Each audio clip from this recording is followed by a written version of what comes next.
आज का ये बदलता वक्त हमारी सोच और काम करने के तरीके दोनों बदल देता है, जो शायद इस दौर के लिए ज़रूरी है।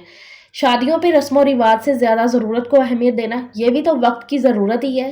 तो आज के इस व्लॉग में यही सब कुछ और कुछ रमज़ान और ईद की तैयारियों को कम बजट में कैसे किया जाए, ये सब कुछ डिस्कस करेंगे। आज का ये व्लॉग बहुत ही इन्फॉर्मेटिव, बहुत ही मज़े का है। आपने बस व्लॉग को पूरा देखना है बिना स्किप करे। किसी भी पॉइंट पे आपको आज का व्लॉग पसंद आए तब एक लाइक और चैनल को सब्सक्राइब लाज़मी करिएगा। अस्सलाम वालेकुम, क्या हाल चाल है? कैसी है मेरी प्यारी सी यूट्यूब फैमिली? अल्हम्दुलिल्लाह आई एम बेटर नाउ, अल्लाह का शुक्र है। ये व्लॉग मैंने शुरू किया था दोपहर के टाइम से। यहाँ पर बन रहा है जी खाना, बड़ा ही मज़ेदार सा चटपटा सा करके खाना बनाएंगे। मेरी अम्मी और सिस्टर्स आई हुई थी मेरी तरफ।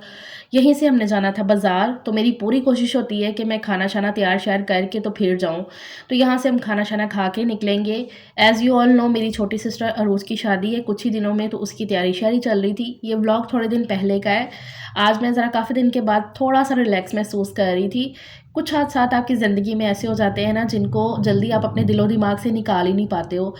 हालाँकि आप सोचते हो कि नहीं भी इन चीज़ों को याद नहीं करना है, लेकिन चाहते हुए भी ना आपकी वो आपके दिलो-दिमाग में ना बड़ा ही बुरा-सा असर छोड़ के जाते हैं। हालाँकि ये भी एक हकीकत है कि अल्लाह ताला इंसान को उतनी ही तकलीफ़, उतनी ही आज़माइश देते हैं जितनी वो बर्दाश्त करने की हिम्मत और क़ुव्वत रखते हो। लेकिन फिर भी हमें ऐसा लगता है कि क्यों हो गया? इसीलिए तो हम इंसान हैं। बाबर की ये जो किडनैपिंग वाला वाक़या है ना, मेरी पूरी फ़ैमिली के दिलो-दिमाग में ना जैसे घर-सा कर गया है। हम नहीं चाहते उन चीज़ों को याद करना, लेकिन फिर भी कहीं न कहीं, किसी न किसी ज़रिए से वो चीज़ें हमें याद आ ही जाती हैं। मैं सच बताऊँ तो ये ब्लॉग मैंने खुद को ही पुश करने के लिए एडिट किया है।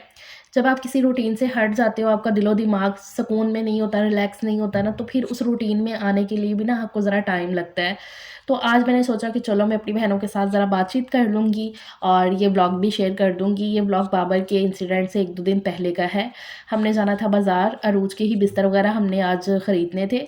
तो यहाँ पर मैं खाना-शाना बनाकर, खा के हम फिर ही निकलेंगे। मेरी पूरी कोशिश होती है कि मैं अगर बाज़ार जा रही हूँ ना, तो मैं खाना-शाना तैयार करके फिर जाऊँ, ताकि मैं जब वापस आऊँ ना, तो मुझे कोई भी वो टेंशन ना हो कि खाना भी बनाना है जाके और बच्चे भी पीछे से रिलैक्स रहें। क्योंकि आप जब बाज़ार चले जाओ ना, तो खरीदारी करते हुए आपको टाइम का उतना कोई अंदाज़ा रहता ही नहीं है। जितना मर्ज़ी कह दो कि जल्दी चलेंगे, लेकिन करते-करते ना लेट सवेर हो ही जाती है। तो जब इस तरीके से खाना-शाना बना होगा ना पीछे से, फिर एक खुद को तसल्ली होती है कि थके-हारे घर जाएँगे, खाना बनाना नहीं पड़ेगा और काफ़ी रिलैक्सेशन होती है। तो इसलिए मैं मोस्टली ऐसे ही करती हूँ। आजकल काफ़ी चक्कर भी लग रहे हैं बाज़ार के। ख़ैर, जब से बाबर का इंसिडेंट हुआ तब से तो हमने कोई भी चक्कर नहीं लगाया है, ये उससे 1-2 दिन पहले का ही है। तो यहाँ पर बन रहे हैं दही भल्ले और एक साइड पे मैंने पुलाव रखा हुआ है बनने के लिए, चिकन पुलाव है। उसमें मैंने ज़रा से मटर भी ऐड कर लिए थे। मटर का सीज़न है और काफ़ी सस्ते भी हैं मटर, तो मैं ज़्यादातर ना मटर निकाल के रख लेती हूँ, काफ़ी काम में आ जाते हैं। तो फिर निकले पड़े हुए तो मैंने थोड़े से ऐड कर लिए थे और यहाँ पर दही भल्ले हम सबके ही बड़े मोस्ट फ़ेवरेट हैं, तो ये मैंने बना लिए हैं। आलू मैंने बॉयल करके रखे हुए थे 1 दिन पहले के ही और चने भी बॉयल पड़े हुए थे। सिर्फ़ भल्लियों को मैंने सुबह में भिगोया है और अभी ये झटपट से दही भल्ले तैयार हो गए हैं। मोस्टली मैं घर पे ही दही भल्ले बनाना प्रेफ़र करती हूँ। घर में एक तो चीज़ ज़रा अच्छी बन जाती है, बरकत भी होती है उसमें। बाहर से मैं बहुत ही कम चीज़ें जो है ना वो लेती हूँ। यहाँ पर बड़े मज़ेदार से दही भल्ले तैयार हो गए हैं। आगे रमज़ान आ रहा है, तो इंशाल्लाह ताला रमज़ान की भी काफ़ी हद तक तैयारियाँ अभी मैंने कर भी ली हैं और काफ़ी हद तक करनी बाकी है। सब कुछ आपके साथ अब मैं बारी-बारी शेयर करती रहूँगी। इंशाल्लाह अब जो है ना डेली व्लॉग्स आएँगे और आप सबने भी मुझे और ज़्यादा हिम्मत देनी है। आप सबके कमेंट, आप सबसे बातें ही करना हो जाता है मेरे लिए। तो फिर इसलिए मैंने खुद को ज़रा हिम्मत हौसला दिया है कि नहीं बिफ़रा उठ और अपने काम पे लग। यहाँ पर बातों-बातों में पुलाव भी तैयार हो गया है, दही भल्ले भी बन गए हैं। अब खाना खाते हैं और फिर निकलते हैं बाज़ार के लिए। आज हमने सोच के रखा हुआ था डिसाइड करके कि बिस्तर की शॉपिंग हमने करनी है। हम ना हर दिन मतलब निकलने से पहले ये डिसाइड कर लेते हैं घर से कि क्या चीज़ हमने लेने जाना है, तो फिर उसी चीज़ पे हम फ़ोकस करके निकलते हैं कि बारी-बारी ये जो मेजर जो चीज़ें होती हैं ना, ये एक दफ़ा सारी वो जहेज़ की बन जाए ना, तो फिर उसके बाद जो छोटी-छोटी चीज़ें हैं ना, वो तो फिर एंड टाइम तक आपको पता है ख़त्म नहीं होती हैं। अल्लाह ताला खैर आफ़ियत का टाइम रखे हम सब पे। बस ये दुआ होनी चाहिए कि अल्लाह ताला आसानियाँ करे, खैर आफ़ियत रखे सब पे। आज का ये इतना जल्दबाज़ी वाला गुज़रता वक़्त आपको काफ़ी कुछ सिखाता है। इसके साथ-साथ ये भी एक चीज़ मैंने सीखी है कि अल्लाह से आपने कभी भी कुछ भी माँगना है, तो सबसे पहले अपने लिए, अपनी फ़ैमिली के लिए सेहत और सुकून वाली ज़िंदगी माँगा करें। क्योंकि अगर आपकी ज़िंदगी में सुकून है ना, तो इसका मतलब है आपके पास सब कुछ है। आपको कोई चीज़ की अगर परेशानी नहीं है ना, तो इससे बड़ी दौलत आपके पास हो ही नहीं सकती है। कभी भी सुकून आपको बहुत ज़्यादा पैसे या बहुत ज़्यादा सहूलतें या बहुत ज़्यादा आसाइशें नहीं दे सकती हैं। सिर्फ़ आपकी ज़िंदगी में सुकून हो, तो आपके पास सब कुछ होता है। फिर आप एक सादा-सी चटनी के साथ भी रोटी खाएँगे ना, तो आपको उसमें भी मज़ा आएगा, उसमें भी सुकून होगा। ख़ैर घर से हमने खाना-शाना खाया, फिर हम इधर आ गए हैं बाज़ार, बिस्तर वाली शॉप पे।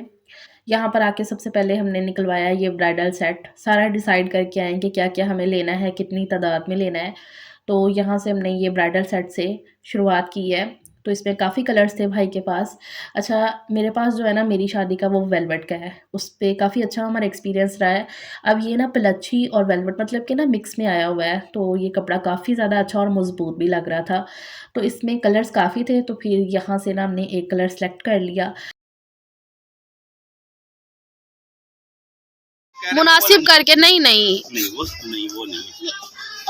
अच्छा आपने अब 13 कहा तो 13 फाइनल थोड़ी होना है। मैंने कब कहा मुझे 13 ही दे दे, खुद ही आपने मुनासिब करके बताना है, हम लिख लेंगे और बताएं।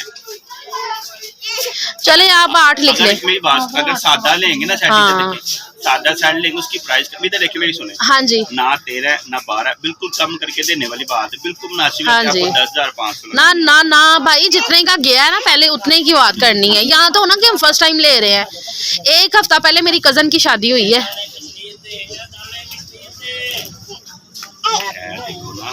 शॉपिंग, ख़रीदारी ये भी एक फ़न है। हम सब ख़वातीन अपने-अपने हिसाब से ख़रीदारी करती हैं किसी भी चीज़ की। अच्छा हम जब जाते हैं ना बाज़ार तो सबसे पहले हमने एक चीज़ निकलवाई, जैसे कि यहाँ पर ब्राइडल सेट निकलवाया, उसको हमने देखा वग़ैरह, उसका रेट पूछा, फिर अपने हिसाब से उसका रेट फ़ाइनल किया। वो करके उसके बाद हमने उन्हें बोला कि अब आप नेक्स्ट चीज़ हमें दिखाएँ। तो ये जो है ना तरीका मेरे हिसाब से काफ़ी सही रहता है क्योंकि मैंने अक्सर ख़वातीन को देखा है कि वो बाज़ार आती हैं, अगर उन्होंने इकट्ठी चीज़ लेनी है तो बस वो सारी चीज़ें निकलवाई, उनका सबका इकट्ठा ही रेट किया और बस पैसे पे किए और चले गए। तो मैं सोचती हूँ कि इस तरह से ना उन्हें फिर कैसे पता चलता है कि क्या चीज़ उन्हें कितने में मिली है, क्या चीज़ का कितना रेट था, उन्होंने कितना उसका लगाया है। तो इस तरह से ना उनको मुझे नहीं लगता है कि आगे चल के ना फिर होता है ना कि काफ़ी फिर आसानी हो जाती है कि नेक्स्ट भी अगर हमने वो चीज़ लेनी होती है या किसी को बतानी भी होती है, तो उसका फिर आइडिया तो रहता है ना।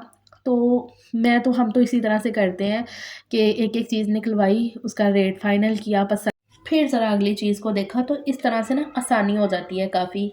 अच्छा यहाँ पर हमने एक-एक चीज़ निकलवाते जा रहे थे। अब आजकल आपको पता है वो जो दरियाँ और खेस जिनका एक वो रस्म और रिवाज तो होता है, शुरू से चलता आ रहा है कि हाँ भई वो देते हैं, मुझे भी मिली थी, लेकिन उनका कोई भी यूज़ नहीं होता है। क्योंकि आजकल का जैसे वो एक ज़रा फ़ैशन के हिसाब से अगर बोल लो ना तो वो कोई भी यूज़ नहीं करता है। क्योंकि घरों में चार पहियों का कॉन्सेप्ट ना बड़ा ही कम हो गया है। तो मुझे ये होता है कि एक चीज़ को हमने लेकर रख लेना, उसका इस्तेमाल इतना ज़्यादा नहीं, और एक चीज़ होती है जो काफ़ी यूज़ में आ रही होती है, तो वो चीज़ हम कम लेते हैं। ऐसा होता है ना यूजुअली, तो इसलिए फिर हमने एसी ब्लैंकेट ले लिया और दरियाँ केस हमने स्किप कर दिए, और वहीं पे हमने जो बेडशीट थी ना वो ज़्यादा ले ली, जैसे कि सर्दी और गर्मी की बेडशीट 4-5 हमने गर्मी की ले ली, 4-5 ही हमने सर्दी की ले ली। तो इस तरह से करके, और अगर आपने रमज़ान की ईद की तैयारियां करनी है तो ये टाइम बहुत बेस्ट है, थोड़ा-थोड़ा करके अभी से करना शुरू कर दें। अभी बाज़ारों में ना रश भी ज़रा थोड़ा-सा कम है और रेट भी आपको ना अभी मुनासिब मिल जाएगा, क्योंकि जैसे ही ईद नज़दीक आती है तो आपको पता है फिर महंगाई में और ज़्यादा इज़ाफ़ा हो जाता है।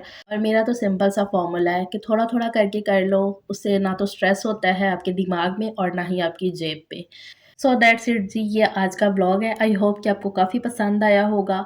तो फिर चैनल को सब्सक्राइब कर लें, वीडियो को लाइक करें, प्यारा सा कमेंट करें। आजकल आपकी बहन को आप सबकी मोटिवेशन की काफ़ी ज़रूरत है। काफ़ी डीमोटिवेट हुई हूँ मैं, और माशाल्लाह कहना बिल्कुल ना भूलिएगा। अल्लाह ताला सब बेटियों के बेटों के नसीब बहुत ज़्यादा अच्छे करे।